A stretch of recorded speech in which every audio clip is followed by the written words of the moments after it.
Assalamualaikum warahmatullahi wabarakatuh. Saya Sri Susanti, calon guru penggerak angkatan 9 dari SMA Negeri 1 Lubai Ulu, Kecamatan Lubai Ulu, Kabupaten Muara.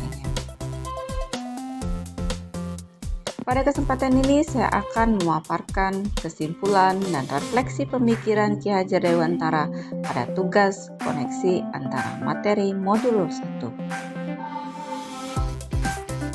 Saya akan merefleksikan diri saya melalui 3 pertanyaan berikut. Yang pertama, apa yang saya percaya tentang murid dan pembelajaran di kelas sebelum saya mempelajari modul 1.1? Yang kedua, apakah yang berubah dari pemikiran atau perilaku saya setelah mempelajari modul ini?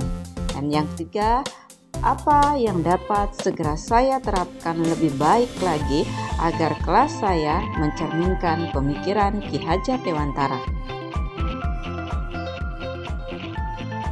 Sebelum saya mempelajari modul 1.1, saya percaya tentang murid dan pembelajaran di kelas. Pertama, bahwa guru mendominasi pembelajaran atau teacher center. Dalam pembelajaran, saya terlalu banyak berceramah dan siswa hanya duduk mendengarkan. Yang kedua, pembelajaran terfokus pada ketercapaian materi dan KKM atau mengutamakan aspek kognitif saja. Padahal pendidikan bukan hanya soal menentukan struktur ilmu, tetapi sejatinya ada aspek lain yang harus diperhatikan dalam belajar. Yang ketiga, guru kurang memahami karakteristik anak. Saya cenderung menyamaratakan kemampuan anak dengan melakukan pembelajaran yang sesuai dengan zona nyaman saya tanpa memperhatikan perbedaan anak. Yang keempat, siswa pasif dan motivasi belajar rendah. Saya sering merasa saat saya menjelaskan materi, mereka lesu dan tidak bersemangat. Kemudian, saat saya menanyakan kepada anak-anak apakah ada pertanyaan, mereka hanya diam saja. Yang terakhir, yang menjadi fokus utama saya adalah suasana yang tertib, tenang, dan anak-anak memahami materi. Berikut ini adalah proses pembelajaran yang ada di kelas saya.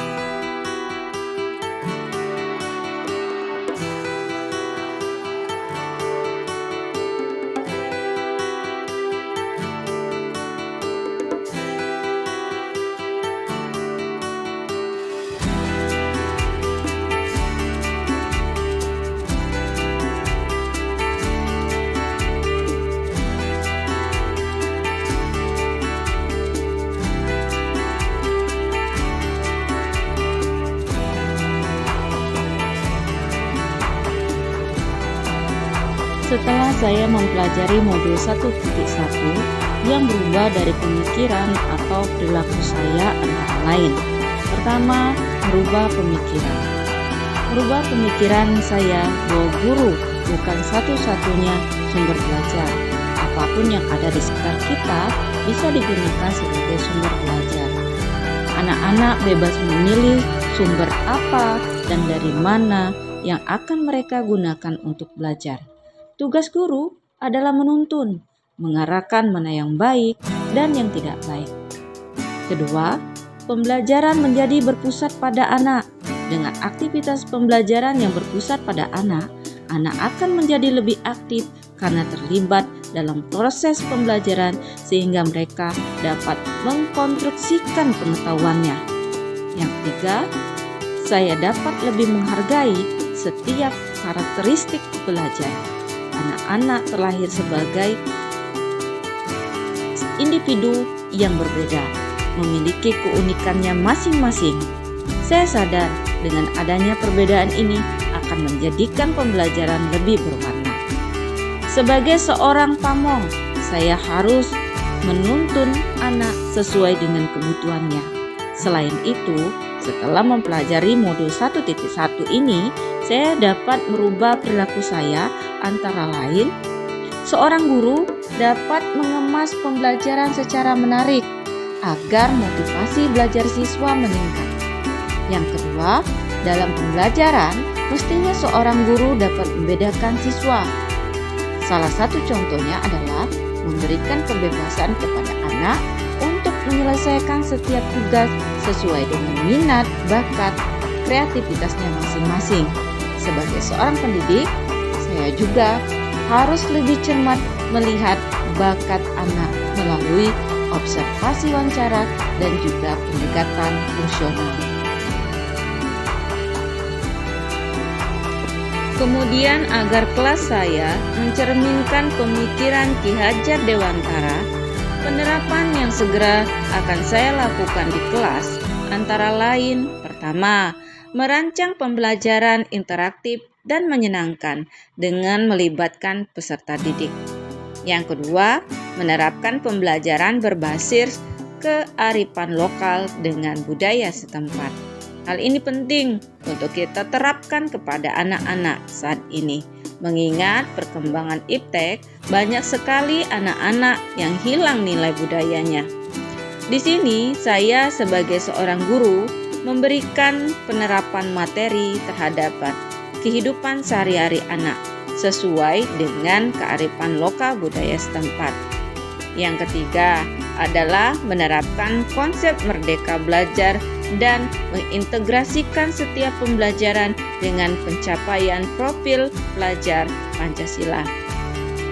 Konsep merdeka belajar mengajarkan kita bagaimana seorang pendidik dapat memberikan kebebasan kepada anak untuk dapat bereksplorasi atas pengetahuannya, agar mampu menghasilkan ide kreatif dan inovatif dari mereka.